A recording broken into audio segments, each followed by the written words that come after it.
Alright guys, I'm going to try to do a review here of my new Barnett Raptor FX3 Pro, which is the bow you see here to the right. I just got this the other day. It's a really nice looking bow. Prior to this, I had the original Raptor that Barnett originally came out with about 3 or 4 years ago. And honestly, I've been hunting with it with no problems at all really for the last, like I said, 3 or 4 years. The thing is, with this original Raptor, it didn't have some of the bells and whistles that the new one comes with. For instance, it didn't have the string stops that kind of lessen vibration like the new one does here. They'll help to quiet down the shots, which is huge on deer. It did have the plastic arrow retainer or bolt retainer that a lot of people break. I think I broke one, just user error. If you cock it incorrectly with the rope, with the cocking rope, or you get anything caught up in there, it'll just snap. The new one's going to have the brushes, which are obviously a little bit more durable and not going to be as prone to breaking. This was a little shorter. The original Raptor that came out years ago was a little shorter of a stock. It felt kind of small. Even you could extend this out, you only got about, honestly, you probably had less than a ½ inch of adjustment, but it worked for me. I mean, I'm about 6 foot tall and it worked. But it always felt a little bit more of like a youth bow or a beginner kind of smaller bow for sure. I was okay with it for years. Like I said, it was deadly. I killed a lot of deer with that original Raptor. This new one feels a little bit bigger, it feels a little bit longer. Doesn't really feel any heavier in weight, which is good. I like a nice light crossbow. I don't want to be lugging around something that's big and bulky and heavy. But as you can see, so I think the finish on the new one is a little bit sharper in my opinion. It's got a different kind of camo to it as opposed to the original Raptor. So side by side you can really see that. This has a rubber buttstock pad. The original one had plastic.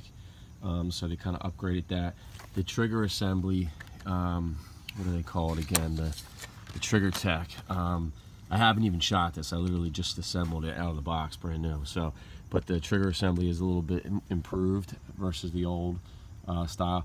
Scopes are very similar. I see some differences in like maybe the badging and stuff on it, the logos and all. But other than that, to me, it looks very similar. I always have a tough time showing you through the camera what the scopes look like. But all in all, it looks like it's going to shoot pretty well. Now the new one is a little faster. The new one is going to be 380 feet per second versus the old one, the original Raptor, that was, I believe, 330 feet per second. So you're going to get a little flatter shooting. You should get a little quicker, arrow flight. It's still going to shoot 20-inch long arrows. Some people call them bolts, but I've read years ago that anything under 20 inches is a bolt. Anything 20 inches and over is an arrow. Regardless, I mean, it's still gonna shoot the same length as the old original one did. And I upgraded really not so much out of necessity, because I didn't have any problems that some people had with the original one. I didn't have any string snap issues. I didn't even have really any string wear. I mean, that's a lot of years of hunting right there and target shooting, and as you can see, my string is fine. In spots you'll see that the serving may have been starting to separate a little bit, but the string itself is fine, and I wax the heck out of all my bow strings. That's important to note. They give you wax with it. If you run out of it, don't skimp on it. You want to wax the heck out of your string. Every time you shoot, you should be waxing it. Anytime you really think about it, you should wax it. You also put some wax or rail lube on the rail itself. The idea is you just want to stop friction. That's what ruins, in my opinion, that's what ruins bowstrings on any bow. Crossbow, longbow, recurve, whatever, compound. It's friction. And if you can keep that waxed and that rail lubed, you're going to eliminate, most of the problems. So you're probably never going to have a problem if you do that. But like I said, it's a real sharp looking bow. Maybe I could do an update after I shoot it, but I have no doubt that this thing is going to shoot really well. It's going to be a little faster than I'm used to. It's going to be a little flatter, I think, and it's just an overall sharp bow. The Barnett Raptor Pro FX3.